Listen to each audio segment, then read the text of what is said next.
E agora, Deus do céu, o que fazer? O agente 049, de apenas 20 anos, do Descob, suspirou. Melhor chamar alguém para levar o corpo daqui antes que o resto da família chegue e veja. Seria um choque muito grande, disse o agente 086, um homem negro que parecia uma geladeira de tão forte e alto que era. 086 era o comandante do Descob, Departamento de Contenção Obscura, e tinha 43 anos. E o garoto? Ainda desmaiado. Eu vou ligar para a mãe dele. É melhor que um médico veja se ele ainda está bem. Bem, eu vou ter que dar a notícia de que o marido dela morreu e o seu filho assistiu. Naquela noite, uma mulher desesperada e seus 2 filhos choraram a morte misteriosa do seu pai de 41 anos. O corpo estava devorado. Ao que parece, houve um ataque de algum animal feroz. Porém, ninguém naquele bairro viu qualquer indício de uma fera grande o bastante para causar tamanho estrago na vítima. E na casa da vítima, um dos vizinhos ouviu os gritos desesperados de um garoto e um grande alvoroço acompanhado de gritos de dor. A mulher da vítima e seu outro filho estavam fora. O vizinho entrou na casa por uma janela aberta, encontrando o garoto desmaiado, o corpo do pai no chão do quarto. A criança, posteriormente, insistiu que o cachorro da família foi o responsável, um husky siberiano de porte grande. Nas áreas rurais ao redor da cidade em que o incidente ocorreu, animais da fazenda começaram a sumir sem explicações. Alguns corpos foram encontrados no meio da mata, ou jogados em rios, ou enterrados, ou pelo menos o que sobrou dos corpos, que claramente haviam sido devorados. O Descob logo começou a tomar precauções contra os ataques, e apesar de não haver uma noção clara de que tipo de animal foi responsável pelos sumiços, o agente 086 posteriormente interrogava Gabriel. Mas, amigo, é impossível esse cachorro fazer isso. Eu tenho um husky siberiano e ele é muito dócil. Mas eu vi, dizia Gabriel, filho da vítima. Ele cresceu e começou a comer o meu pai. Gabriel começou a chorar enquanto falava. Ele ficou feio e grande e assustador. Eu sei, eu vi. Acredita em mim, por favor, porque ninguém acredita. Naquela ocasião, os homens do Descob com distintivos falsos diziam ser do FBI para manter o anonimato. Era um lobisomem, disse Gabriel ao agente 086. O quê? Eu me lembro que a minha avó contava uma história de um homem que virava cachorro, ou o contrário, eu não me lembro bem. Era um cruzamento de um homem com lobo, um bicho feio que come gente. Tipo, um lobisomem? Perguntou o agente 049. Não. O lobisomem é homem com lobo. Esse é um cane, disse o agente 086. Cane? Você disse cane? O homem pactuado que pode assumir a forma perversa de um lobisomem ou outro animal qualquer? Perguntava o agente 049. Não, isso é impossível.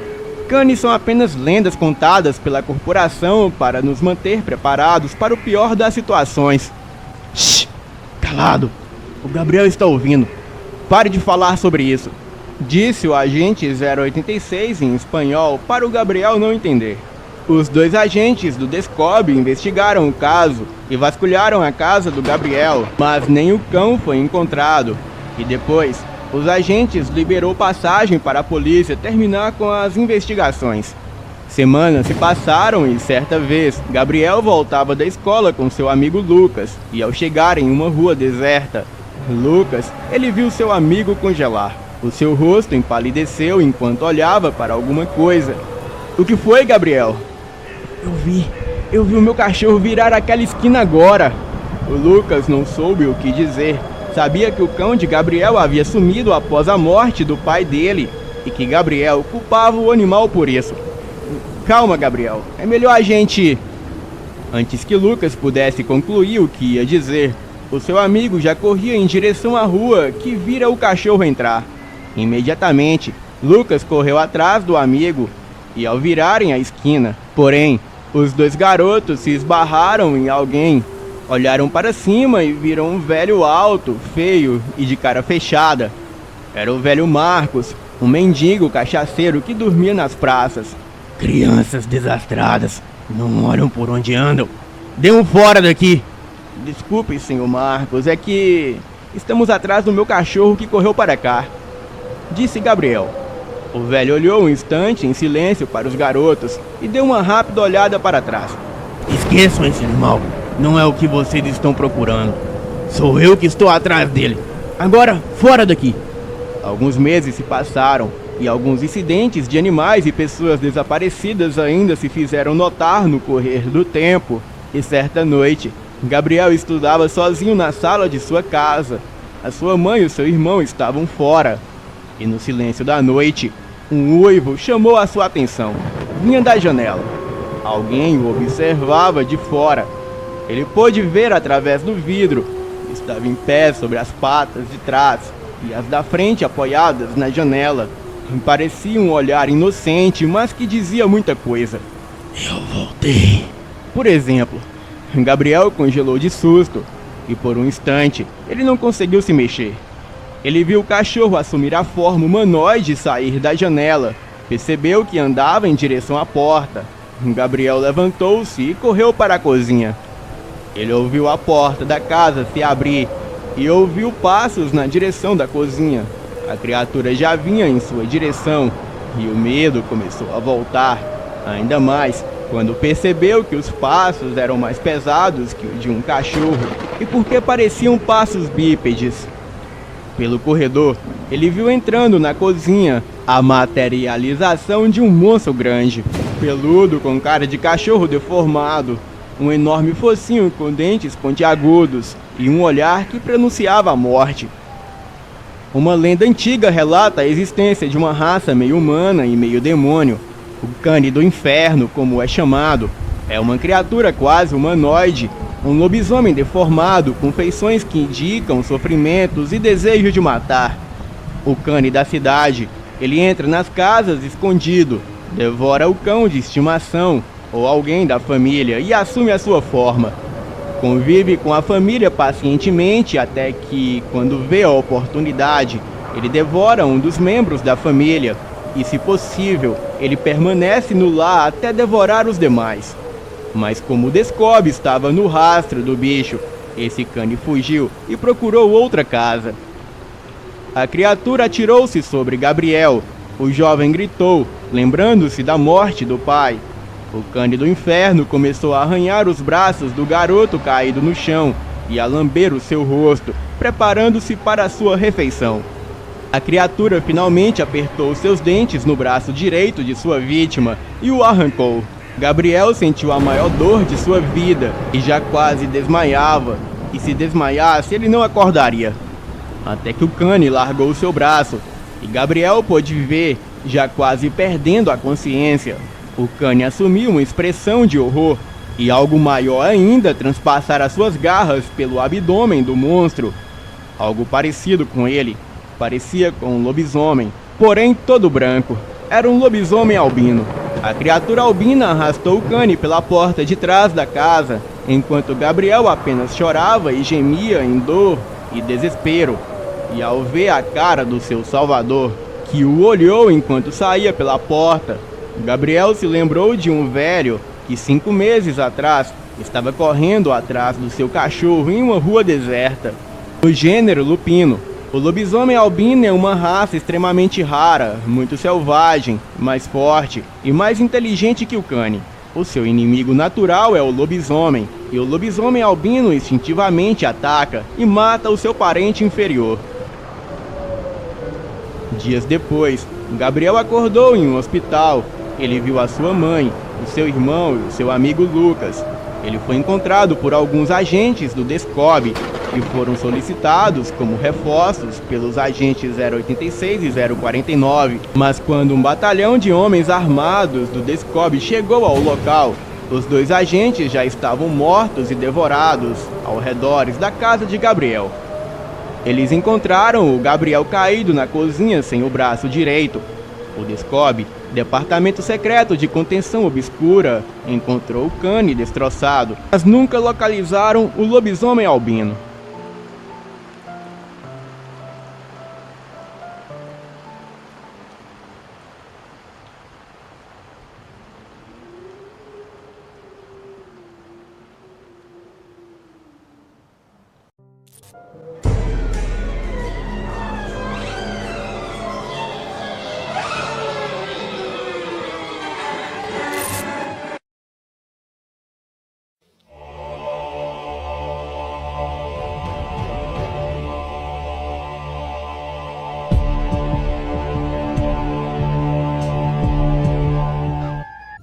Olá, me chamo Francisco. Sou ribeirinho e moro às margens do rio Amazonas.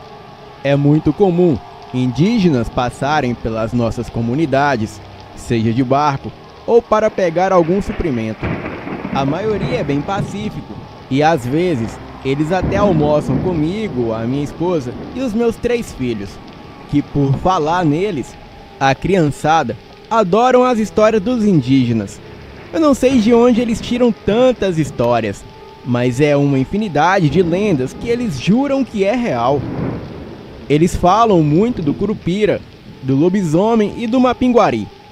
Eu não vou negar que aparições aqui na região são frequentes. São uivos vindo da floresta, gritos, vozes pedindo ajuda. E das águas é comum escutarmos cantos e às vezes até choro. Particularmente, eu não sei o que é, mas o povo aqui tem muita história de aparição e visagens. Mas o que eu contarei hoje é a história contada a mim e a minha família durante um jantar na minha casa por um índio chamado Tirana. A história é tão autêntica e cheia de detalhes que é impossível ele estar mentindo. E o fato contado por ele me impressiona até hoje.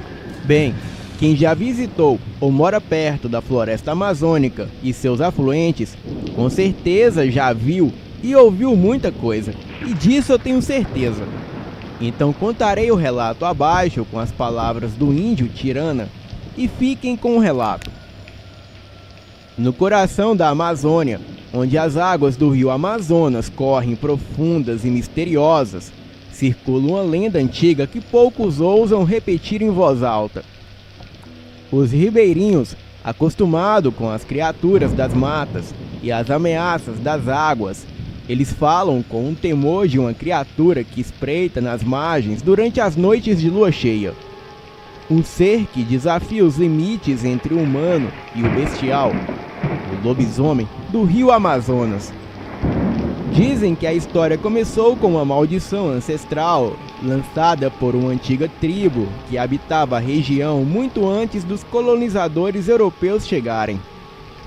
Essa tribo era conhecida como os Guarita, que são uma das tribos mais antigas do Amazonas. Eles viviam na Amazônia Central, entre o Rio Negro e Solimões. E quando as forças externas ameaçaram as suas terras e os seus costumes, um dos guerreiros da tribo, um homem chamado Jaguara, ele quebrou um dos tabus mais antigos. Ele caçou um boto cor-de-rosa, um animal sagrado para os Guarita. O boto, em seus últimos suspiros, lançou uma praga sobre Jaguara, condenando-o a vagar eternamente como uma fera metade homem e metade lobo. A transformação não foi imediata. Jaguara voltou à sua aldeia, sentindo apenas um leve desconforto. Mas ao cair da primeira lua cheia, ele foi tomado por um ardor insuportável. O seu corpo se contorceu e a sua pele se rasgou para revelar pelos grossos. Ele apareceu garras afiadas e olhos que brilhavam como brasas. O grito que ecoou da floresta naquela noite foi o prenúncio do terror que viria com o passar das décadas. A aldeia foi destruída e os Guarita desapareceram, mas a maldição permaneceu. Jaguara, agora transformado completamente em lobisomem, ele vagava pelas margens do rio, aterrorizando os ribeirinhos que ousavam a sair à noite. A fera caçava cruelmente qualquer um que cruzasse o seu caminho. Os poucos que sobreviveram ao encontro com a criatura descreveram-na como uma figura imensa com mais de 2 metros de altura, com dentes afiados como faca, e um uivo que fazia a floresta inteira silenciar. Eles diziam que os seus olhos eram como faróis na escuridão, iluminando as águas calmas do rio, enquanto ele se movia silenciosamente entre as árvores. E por gerações, os moradores evitaram a noite de lua cheia, mantendo-se dentro de suas casas, trancados e orando para que o lobisomem não encontrasse o caminho até eles. Mas nem sempre as orações eram suficientes. Histórias de famílias inteiras desaparecidas se espalhavam pelos vilarejos ao longo do Amazonas, e logo a criatura passou a ser temida por todos que viviam à beira do rio. Um homem, no entanto, decidiu enfrentar o monstro. O seu nome era Mandacaru, um experiente pescador que havia perdido a sua esposa e filho em um ataque do lobisomem. Mandacaru passou anos preparando-se para o confronto, estudando antigas lendas e consultando curandeiros e pajés que ainda mantinham o conhecimento dos Guarita. Eles lhe contaram sobre o poder do boto cor-de-rosa e como a maldição estava ligada a ele. Mandacaru sabia que enfrentaria uma batalha quase impossível, mas ele não tinha nada mais a perder. Em uma noite de lua, ele se armou com uma lança feita de ossos de boto, acreditando que a única forma de derrotar o lobisomem era usando a própria essência da maldição que o criou. E ele esperou à margem do rio, observando as águas tranquilas refletirem o céu estrelado. A floresta ao redor estava estranhamente silenciosa, como se os animais soubessem que algo terrível estava prestes a acontecer. Então ele o viu. A figura imensa emergiu das sombras, movendo-se com agilidade surpreendente para alguém do seu tamanho. Os seus olhos brilharam na direção de Mandacaru, e o pescador sentiu o frio da morte se aproximar, mas Mandacaru estava preparado. E quando a criatura avançou, ele lançou a sua lança com toda a força que tinha. O osso de boto penetrou o peito do lobisomem, e o uivo aterrador ecoou pela floresta, fazendo as árvores tremerem. O lobisomem caiu de joelhos, e os seus olhos brilhando como uma mistura de raiva e dor, enquanto o sangue escorria pelo seu peito. A sua forma começou a mudar aos poucos. O peludo monstro se transformou em um homem envelhecido, marcado pelas cicatrizes de séculos de sofrimento. Mandacaru se aproximou lentamente, observando enquanto Jaguara, agora humano, novamente lutava para respirar. E com sua última força, Jaguara olhou para Mandacaru e sussurrou algo em uma língua que o pescador não compreendia. Em seguida, sua cabeça caiu para o lado e ele morreu. A notícia da morte do lobisomem se espalhou rapidamente pelos vilarejos e Mandacaru foi tratado como um herói, mas o pescador sabia que a verdadeira batalha ainda não havia terminado. Ele havia destruído o corpo do monstro, mas as águas do Amazonas eram profundas e antigas, e segredos terríveis ainda se escondiam sob sua superfície. Alguns dizem que em noites sem lua, quando o rio está particularmente silencioso, é possível ouvir o eco distante de um uivo, como se o espírito do lobisomem ainda vagasse pela floresta e águas, esperando por uma nova vítima. E assim, a lenda do lobisomem do rio Amazonas continua a assombrar aqueles que ousam navegar por suas águas misteriosas, lembrando-os de que a floresta nunca esquece e nunca perdoa. E após a morte de Jaguara, Mandacaru voltou para sua humilde cabana à beira do rio, mas a sensação de vitória não durou muito. Embora ele tivesse derrotado o lobisomem, a floresta parecia diferente. O vento que soprava entre as árvores sussurrava de forma mais sinistra, e as águas do rio Amazonas, que antes ele conhecia tão bem, parecia esconder mistérios ainda mais profundos. O silêncio noturno que outrora trazia paz, agora o fazia sentir-se vigiado. As noites se passaram e a vila onde Mandacaru morava começou a sofrer de uma inquietação coletiva. Os pescadores falavam sobre aparições à margem do rio, vultos de homens que caminhavam silenciosamente na neblina da madrugada, sempre perto da água. Alguns juravam ter visto reflexos de olhos brilhantes nas águas escuras, como se o espírito do lobisomem ainda estivesse por ali à espreita. Os mais velhos da aldeia, conhecedores das lendas, começaram a se preocupar com algo maior do que um lobisomem isolado. E certa manhã, Mandacaru foi acordado por batidas urgentes em sua porta. Era um grupo de ribeirinhos que viviam em uma comunidade mais afastada no rio acima. Eles estavam desesperados, dizendo que algo ainda mais terrível havia começado a acontecer em suas terras. Homens estavam desaparecendo ao entrar nas águas do Amazonas durante a noite, e os corpos, quando encontrados, apresentavam marcas de garras e dentes. Mas algo nas feridas parecia diferente das que eram causadas pelo lobisomem que Mandacaru enfrentou. E sem alternativas, Mandacaru sentiu o peso de uma nova missão. Ele se dirigiu àquela comunidade, decidido a descobrir o que estava acontecendo. E ao chegar, encontrou um cenário de medo e desconfiança. As crianças estavam trancadas dentro de casa. As mulheres se recusavam a sair para coletar água, e os homens formavam grupos de vigília, armados com lanças e facões. Eles relataram terem ouvido uivos, mas também algo ainda mais perturbador. Eram sons de cantos vindo das águas, como se vozes humanas estivessem tentando atraí-los para o fundo do rio. Mandacaru, com o seu coração endurecido pelas tragédias que já enfrentara, ele mergulhou nas águas do mistério. Ele procurou a ajuda dos antigos pajés da floresta, homens que se comunicavam com o mundo espiritual há gerações. Um dos maiores sábios, chamado Zebedeu, o recebeu em sua oca, no meio da selva, cercado por símbolos e objetos de proteção. Zebedeu revelou a Mandacaru que a morte de Jaguara havia perturbado um equilíbrio muito mais profundo.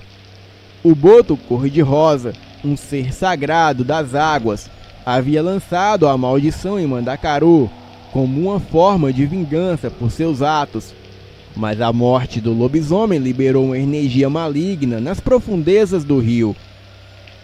E segundo Zebedeu, o boto cor-de-rosa não era apenas um animal sagrado, mas sim um guardião das águas.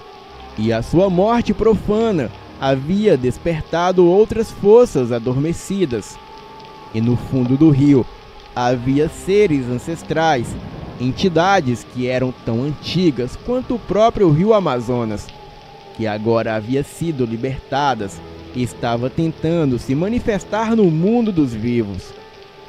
Essa força usava o feitiço da maldição do lobisomem para se alimentar de vidas humanas, e a cada vítima que atraía para as profundezas, a sua força aumentava. E com esse novo conhecimento, Mandacaru sabia que precisava agir rapidamente. Zebedeu lhe deu uma tarefa árdua. Ele deveria viajar até o coração do rio Amazonas, onde as águas eram mais escuras e misteriosas, até uma ilha que poucas pessoas conheciam, já próximo ao Vale do Javari.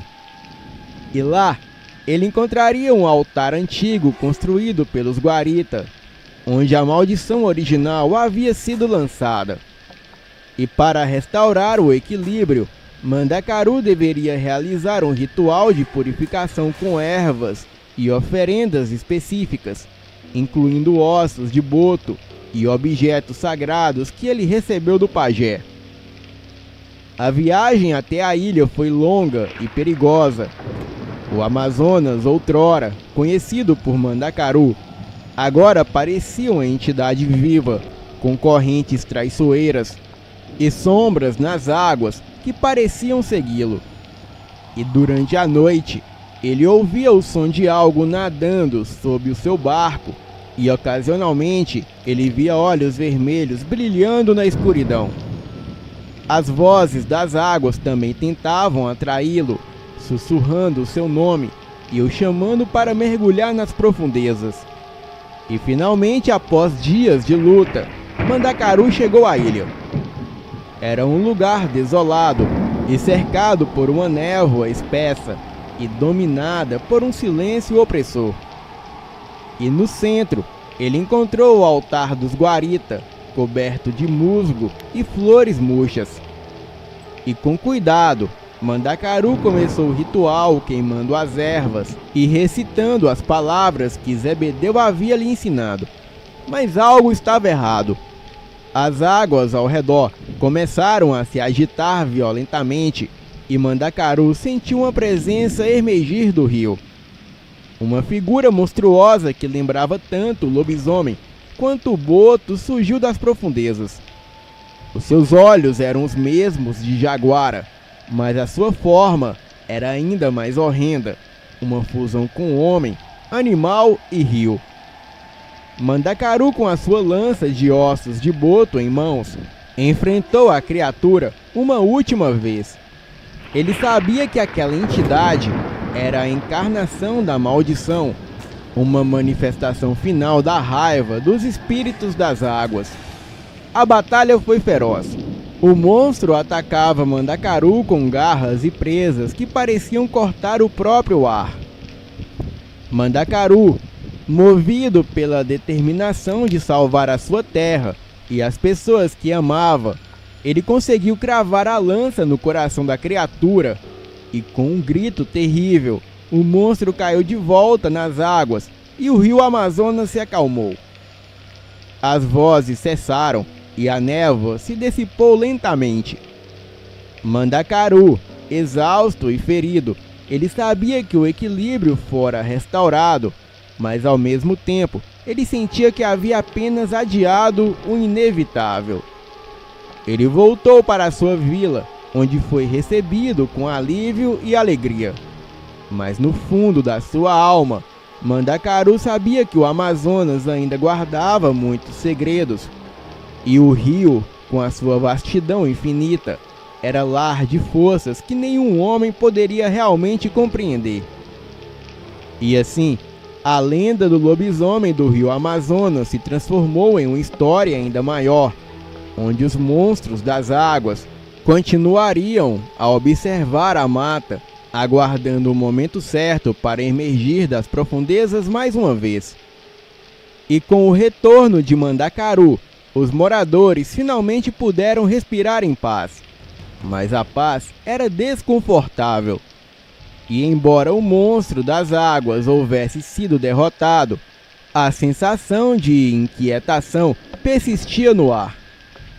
O Amazonas, com a sua magnitude de mistérios insondáveis, nunca era totalmente domada. Mandacaru, agora marcado pelas cicatrizes da batalha, tanto físicas quanto emocionais, ele tornou-se uma figura reverenciada entre os ribeirinhos. Mas ele não conseguia se livrar da certeza de que algo mais sombrio ainda estava aguardando ele nas profundezas. As semanas se passaram e os relatos de aparições ao longo do rio começaram a diminuir. Os pescadores voltaram às suas rotinas e a vida na vila lentamente retomou um semblante de normalidade. No entanto, Mandacaru não conseguia escapar dos pesadelos que o assombravam. E todas as noites ele sonhava com um boto, a criatura que ele mesmo havia derrotado, e com os espíritos antigos dos Guarita, que pareciam observá-lo das sombras, com olhares acusadores e silenciosos. Uma noite, quando o céu estava encoberto e as águas do rio pareciam se fundir com a escuridão absoluta. Mandacaru, ele foi acordado novamente. E desta vez, não era o bater à porta que o alertava, mas sim um frio intenso que parecia vir do próprio chão da sua cabana. E quando ele saiu para a varanda, a paisagem ao redor estava tomada por uma névoa espessa, tão densa que ele mal conseguia ver as árvores à beira do rio. Ao se aproximar da margem, um som familiar o atingiu, um canto distante vindo das águas. O seu coração acelerou, e ele sabia que aqueles cantos estavam ligados aos espíritos ancestrais e às criaturas do rio. Mas algo sobre aquele som era diferente. Mandacaru não conseguia explicar, mas havia uma tristeza melancólica naquele canto, como se as águas estivessem chorando. Decidido a descobrir a origem daquele lamento, Mandacaru preparou a sua canoa e partiu rio adentro, mesmo sabendo que isso poderia selar o seu destino. O canto parecia guiá-lo cada vez mais profundo na escuridão do Amazonas, e enquanto remava, a névoa ao seu redor se tornava quase impenetrável, e o silêncio da floresta ao redor dava a sensação de que tudo eram trevas. E após horas de navegação, Mandacaru chegou a um local que não reconhecia. Era uma parte do rio desconhecida para ele, um lugar onde as árvores gigantes pareciam ter sido esquecidas pelo tempo. E no centro daquele cenário mórbido, uma ilha pequena e isolada surgiu diante dele. No topo dela, uma caverna esculpida na pedra, adornada com figuras antigas de criaturas metade humanas e metade feras. Era um lugar que parecia pertencer a uma era anterior, onde os mitos e a realidade se entrelaçavam. Mandacaru desembarcou sentindo que havia chegado ao coração de algo muito maior do que ele. E ao se aproximar da entrada da caverna, o canto parou, substituído por um silêncio profundo e assustador. E dentro da caverna, a escuridão era total, mas uma luz suave e azulada emanava do fundo, revelando algo brilhante no centro da gruta. E com cautela, Mandacaru se aproximou e descobriu uma grande pedra polida onde uma criatura estava deitada. Bem, não era o lobisomem que ele temia reencontrar, mas sim o boto cor-de-rosa, ou algo que lembrava a sua forma. A pele da criatura emitia uma luz fraca, e o seu corpo estava envolto por marcas e runas ancestrais. E quando Mandacaru chegou mais perto, ele percebeu que os olhos do boto estavam abertos, mas cheios de tristeza. A criatura não era mais um monstro vingativo. Ela parecia estar presa, amaldiçoada, esperando por um alívio que nunca viria. Mandacaru atordoado, ele percebeu que o boto era parte de algo muito maior, talvez até mais antigo que a própria maldição de Jaguara. As águas do Amazonas eram vivas, e o boto cor-de-rosa não era apenas um guardião das lendas, mas também uma vítima das forças que controlavam o rio. E com o último gesto de coragem, Mandacaru se ajoelhou diante da criatura e realizou encantamentos de purificação que Zebedeu havia lhe ensinado.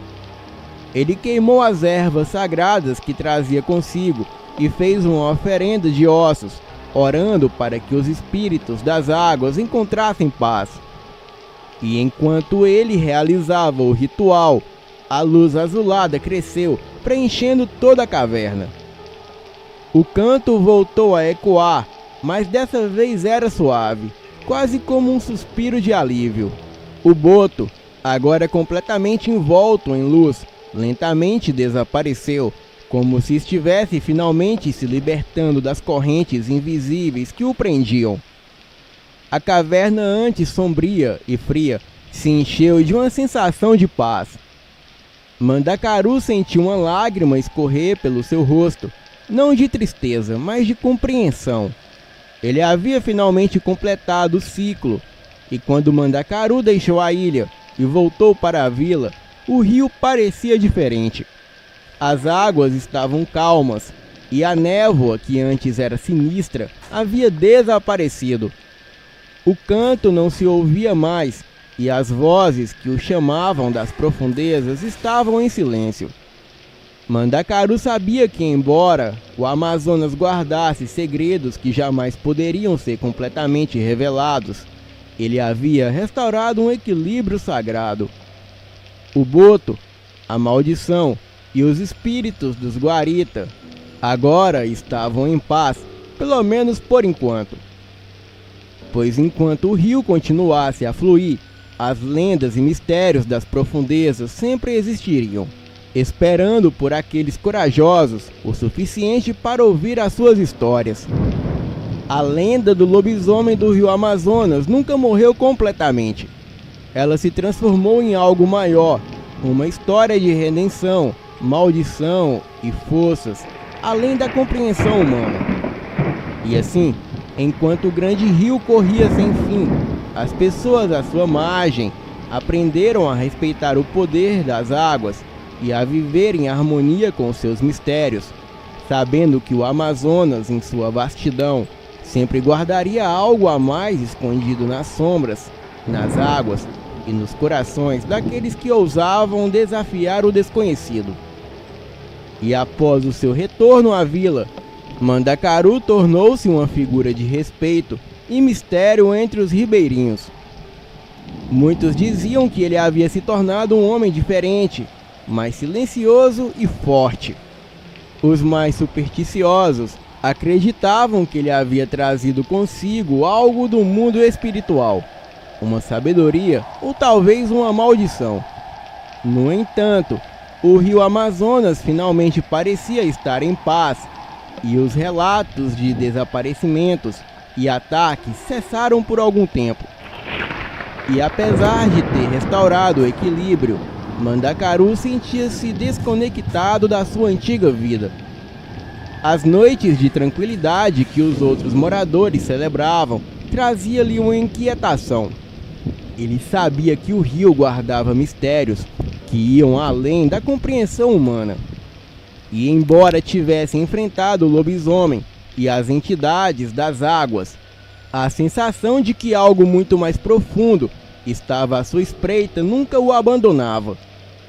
Certa noite, enquanto estava sentado à beira do rio, observando as águas refletirem o brilho da lua cheia, um som suave chegou até os seus ouvidos. Não um canto, mas uma risada fraca, quase infantil, que parecia vir das águas.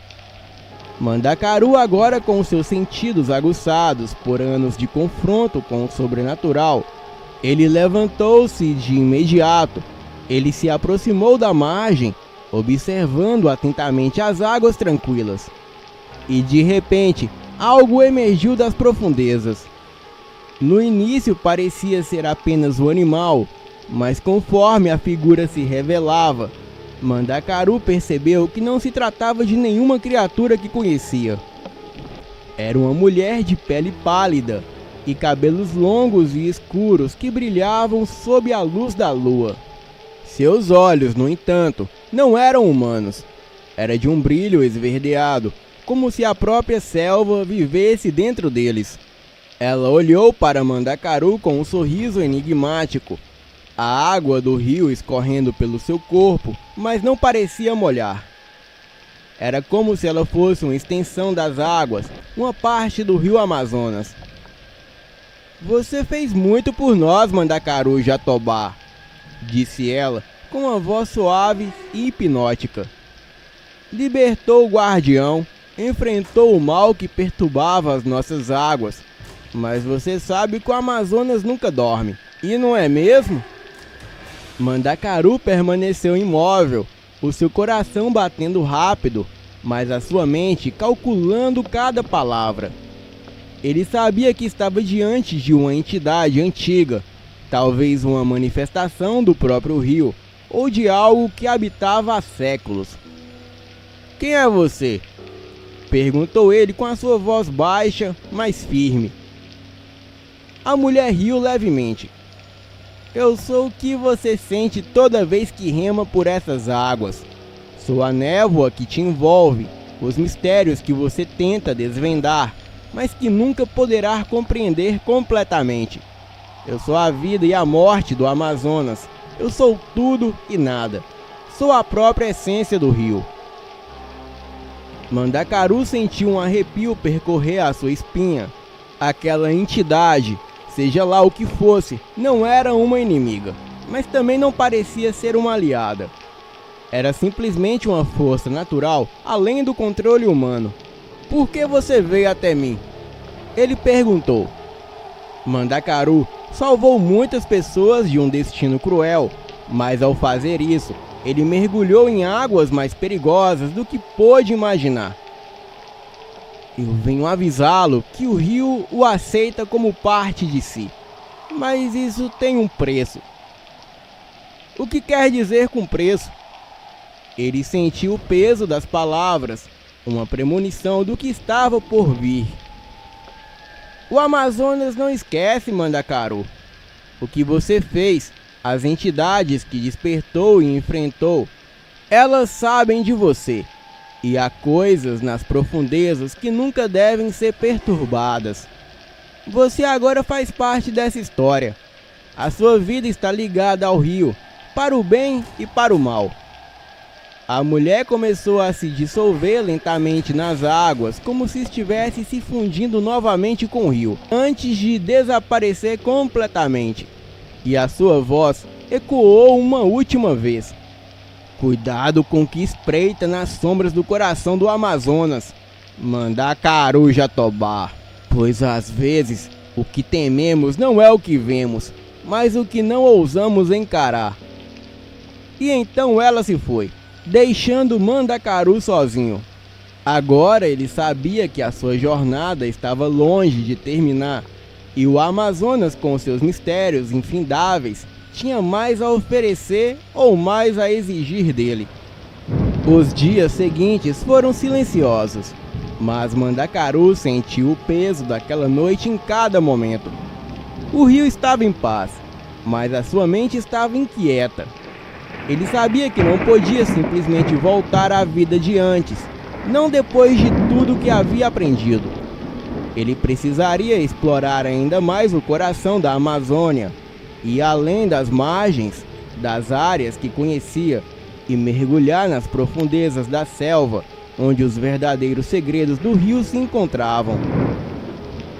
Mandacaru se preparou como nunca antes, reuniu as suas ferramentas, conversou com os poucos pajés que ainda restavam nas aldeias ribeirinhas, buscando qualquer conhecimento sobre o que poderia encontrar nas profundezas da Amazônia. E então, em uma manhã silenciosa, ele partiu. Dizem que Mandacaru Jatobá foi visto pela última vez navegando para o oeste, rumo a uma região do Amazonas onde poucos ousavam pisar. Alguns acreditam que ele foi consumido pela floresta, engolido pelos mistérios que tanto buscou entender. Outros dizem que ele se tornou parte do rio, como um guardião eterno, protegendo as suas águas dos perigos desconhecidos.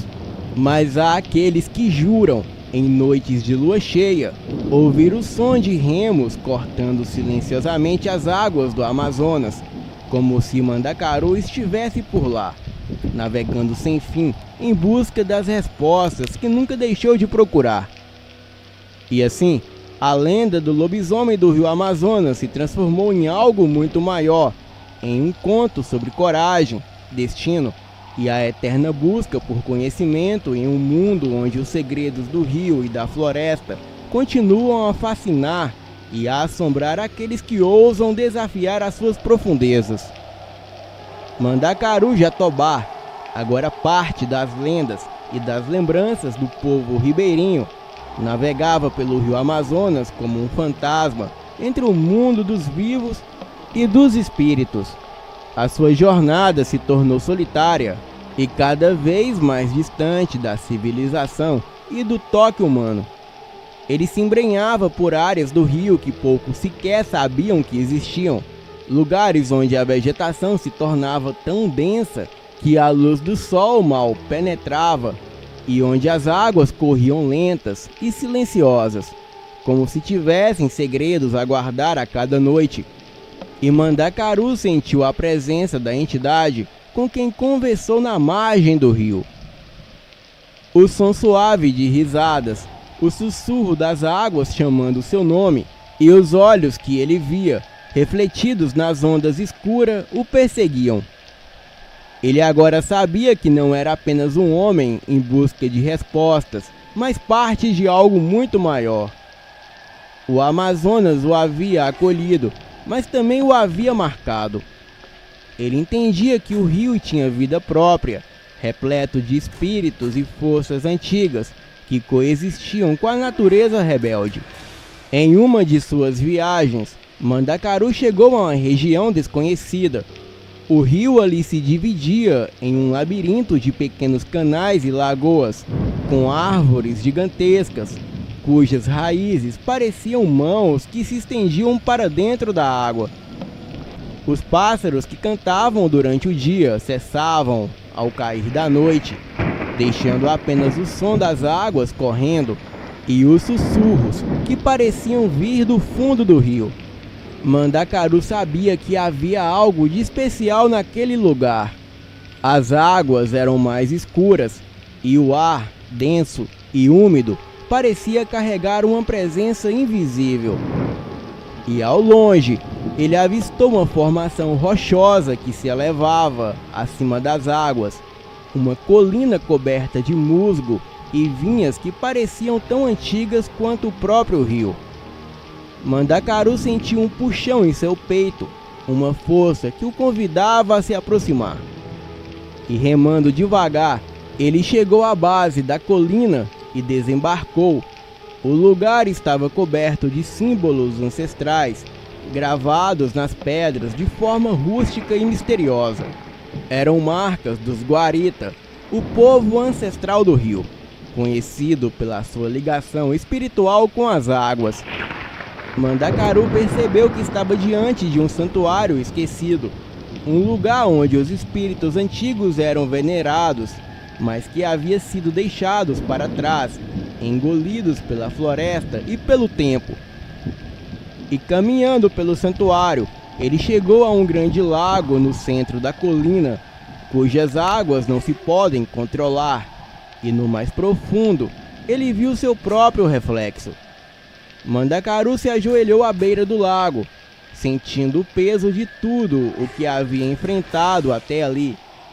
A água parecia chamar por ele, e pela primeira vez em muito tempo ele não sentiu medo. Ele tirou os sapatos e mergulhou os pés nas águas, e ao tocar o líquido frio, uma sensação estranha tomou conta do seu corpo. As águas pareciam vibrar, e ele sentiu como se estivesse se conectando diretamente com o coração do rio. As correntes o envolveram, e quando ele fechou os olhos, visões começaram a invadir a sua mente. Mandacaru viu a história do rio Amazonas se desdobrar diante dele. Viu o surgimento dos Guaritas e de outros povos ancestrais que habitavam aquelas terras muito antes dos europeus chegarem. Ele viu o boto cor-de-rosa não apenas como um guardião das águas, mas como uma entidade ligada a uma rede complexa de espíritos que mantinha o equilíbrio entre a natureza e o sobrenatural.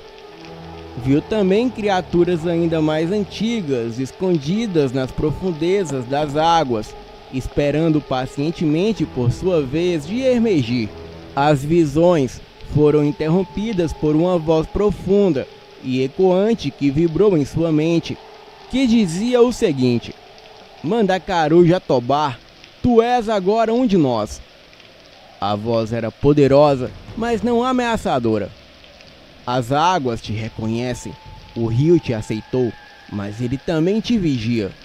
O que despertou nunca adormecerá completamente, e tu és o guardião da passagem entre os mundos.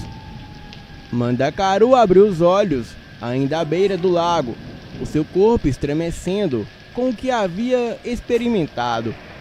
Ele se levantou com uma compreensão mais profunda do seu papel e sabia que a sua jornada não era apenas sobre derrotar monstros ou proteger a sua vila.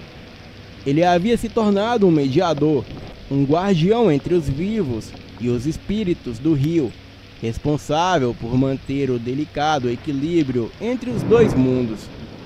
No entanto, com esse conhecimento também veio uma certeza.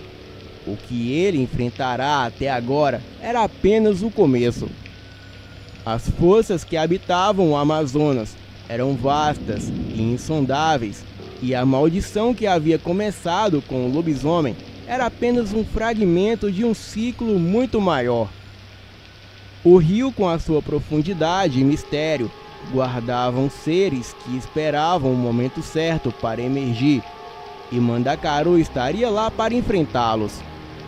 Ele voltou à sua canoa e remou de volta para a vila, ciente de que a sua missão estava apenas começando. Mas dessa vez ele não estava sozinho.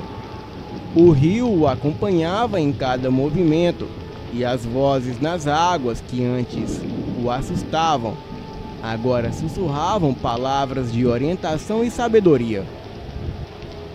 Os ribeirinhos o viram retornar, mas algo havia mudado nele. Ele parecia mais calmo, mais sereno e também mais distante. Aqueles que cruzavam o seu caminho diziam que Mandacaru Jatobá agora falava pouco, mas sempre sabia quando algo estranho estava prestes a acontecer no rio, e muitos vinham até ele em busca de respostas, conselhos e proteção. E ele, com o conhecimento adquirido nas profundezas, ajudava como podia, sempre atenta aos sinais que o rio lhe enviava. As águas do Amazonas continuavam a correr silenciosas e poderosas, mas os habitantes da região sabiam que o rio jamais estaria em paz. E enquanto o sol nascia e se punha sobre o vasto horizonte da selva, Mandacaru Jatobá permanecia vigilante, sabendo que o equilíbrio era frágil e que os segredos do rio continuariam a se revelar um por um nas sombras e nas profundezas. E assim a lenda de Mandacaru Jatobá, o guardião das águas, cresceu entre os ribeirinhos. Uma história de coragem, mistério, respeito pelas forças ancestrais do rio Amazonas. Um homem que, ao se perder nas águas profundas, encontrou um propósito maior do que ele jamais poderia imaginar. E com o passar dos anos, Mandacaru Jatobá tornou-se uma figura quase mitológica entre os ribeirinhos. E embora ainda andasse pelas vilas e navegasse pelo rio, a sua presença sempre parecia acompanhada por um ar sobrenatural. Os moradores diziam que ele conseguiu se comunicar com as águas e prever acontecimentos que os outros nem imaginavam. Pequenos gestos, como tocar a superfície do rio ou fechar os olhos em meio ao silêncio da floresta, indicava que ele estava ouvindo sussurros do Amazonas. Alguns diziam que Mandacaru envelhecia lentamente, como se o tempo não tivesse o mesmo efeito sobre ele. E a cada lua cheia, o rio parecia brilhar de forma diferente, mais intensa e viva, como se soubesse que o seu guardião ainda estava ali, protegendo as suas margens e os segredos que habitavam as suas profundezas. No entanto, ele sabia que o seu destino estava ligado ao rio e que o preço da sua ligação com aquele mundo oculto ainda não havia sido cobrado. Em uma noite de lua cheia, Mandacaru sentiu uma perturbação nas águas como nunca antes. Estava sozinho em sua canoa, perto de uma curva do rio que ele evitava, por saber que algo antigo e esquecido ali residia. O vento era estranho, carregado de uma energia opressora, e o som das águas soava como lamentos. Era como se o Amazonas em toda a sua vastidão, estivesse sofrendo. Mandacaru remou até uma clareira nas margens, sentindo que algo se aproximava. E ao longe, uma densa névoa começou a se formar sobre a superfície do rio, engolindo tudo ao redor. Ele conhecia esse fenômeno, uma manifestação de algo profundo, algo vindo das entranhas do Amazonas. A neblina espessa e fria subiu pela canoa e pelo corpo de Mandacaru, cobrindo tudo em seu caminho. E foi então que ele ouviu novamente a risada suave, a mesma que o assombrara anos antes, e sentiu a presença da mulher do rio, a entidade que ele havia encontrado em sua jornada. Porém, dessa vez, havia algo diferente. O tom da sua voz, sereno e misterioso, agora carregava uma urgência sombria. Mandacaru, guardião do rio, sussurrou a voz no meio da neblina. O equilíbrio foi quebrado. Algo antigo despertou nas profundezas, algo que nem eu posso conter. O coração de Mandacaru acelerou, os seus olhos fixos na névoa que parecia dançar ao redor dele. A água sob a canoa começou a borbulhar e ele soube que estava prestes a encarar uma força desconhecida. A mulher do rio continuou. O espírito do Amazonas está inquieto.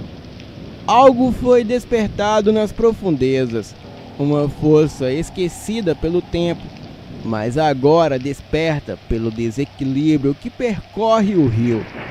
Você precisa enfrentá-lo, ou tudo o que conhece será engolido pelas águas.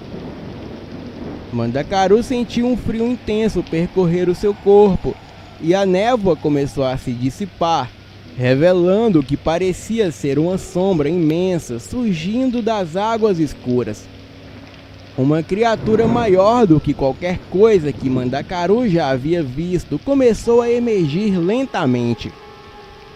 Suas escamas brilhavam à luz da lua, e os seus olhos vermelhos como brasa fixaram em Mandacaru. A criatura era uma combinação de várias entidades que habitavam o Amazonas: o espírito da boiuna, a ferocidade do lobisomem e algo mais profundo e ancestral, algo que Mandacaru não conseguia definir. Era uma manifestação do próprio rio, uma entidade antiga que existia desde antes dos homens, e agora ela estava furiosa.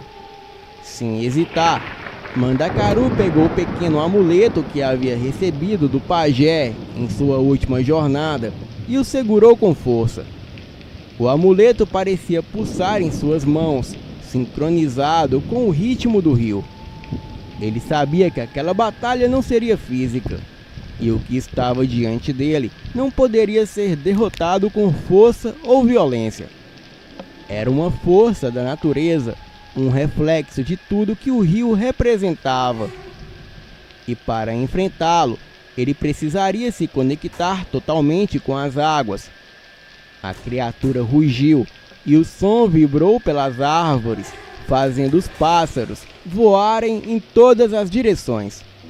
As águas ao redor de Mandacaru começou a girar, formando um redemoinho que ameaçava engolir a sua canoa. Mas Mandacaru não se moveu. Ele fechou os olhos, respirou fundo e deixou que a energia do rio fluísse através dele. Ele sentiu o Amazonas, sentiu cada corrente, cada espírito, cada criatura que habitava as suas profundezas. Ele se tornou parte do rio, as suas águas fluindo dentro do seu ser, e a criatura que antes parecia imbatível começou a hesitar. Os seus olhos vermelhos fixaram em Mandacaru, mas agora havia confusão em seu olhar. Eu sou parte do rio assim como você, disse Mandacaru, a sua voz ecoando pelas águas. Não sou seu inimigo, estou aqui para restaurar o equilíbrio. A criatura rugiu novamente, mas dessa vez o som foi mais fraco, quase como um lamento. Mandacaru manteve-se firme, e a sua conexão com o rio, agora inquebrável, Ele estendeu o amuleto na direção da criatura e uma luz suave começou a brilhar. A criatura começou a recuar lentamente, suas escamas perdendo o brilho intenso. Ela estava sendo contida não por força, mas pela aceitação de Mandacaru como parte do rio. E finalmente, com o último rugido, a criatura mergulhou de volta nas profundezas do Amazonas, desaparecendo nas águas escuras. A névoa ao redor de Mandacaru começou a se dissipar completamente e o rio voltou à sua calma natural. Mandacaru permaneceu em silêncio e ainda de pé em sua canoa, sentindo o peso de tudo o que havia acontecido. Ele sabia que o Amazonas ainda guardava muitos segredos e que aquela criatura era apenas um fragmento do que existia nas profundezas. Ele também sabia que, como guardião, a sua missão estava longe de acabar. O rio havia aceitado a sua presença e ele seria o seu protetor até o fim dos seus dias. Os ribeirinhos nunca souberam exatamente o que aconteceu naquela noite, mas depois disso, o nome de Mandacaru Jatobá foi eternizado. E com o passar dos anos, Mandacaru começou a se transformar. O seu corpo sofrendo as consequências de estar tão profundamente ligado às forças que regiam o Amazonas. O seu rosto, antes marcado pela experiência de um homem comum, agora carregava traços mais bestiais. Os olhos brilhantes, como uma luz sobrenatural nas noites escuras, e a sua força física tornara-se maior, mas à custa da sua humanidade. Esses contos mais sombrios diziam que nas noites em que a lua cheia surgia no céu e o rio parecia murmurar com mais intensidade, Mandacaru sofria transformações terríveis, como a aparência do próprio lobisomem que ele enfrentara no passado.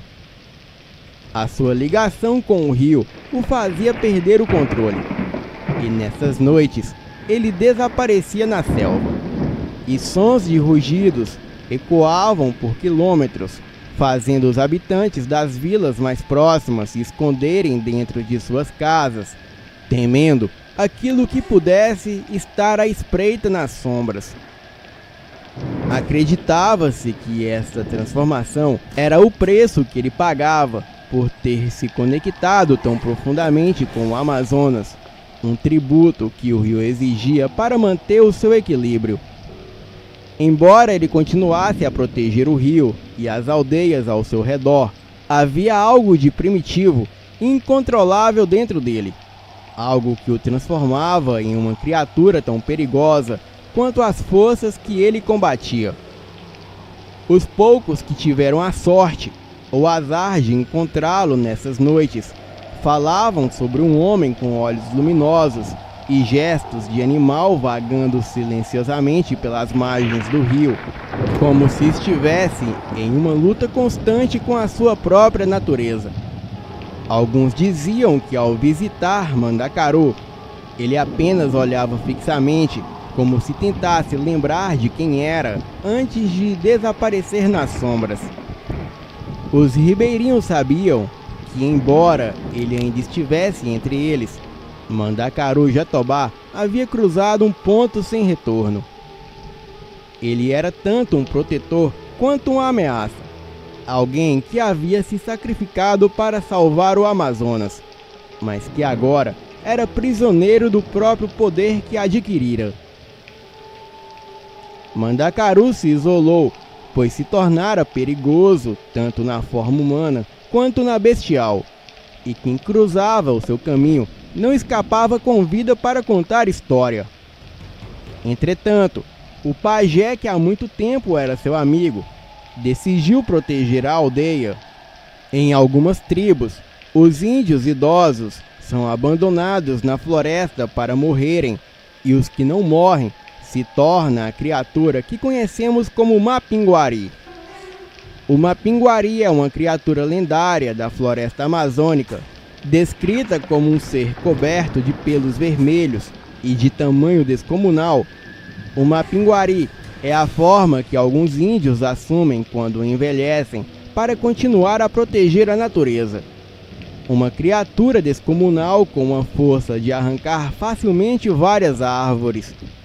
O pajé, cujo nome é Zebedeu, ele se isolou na mata e usou de alguns encantamentos para se transformar no lendário Mapinguari.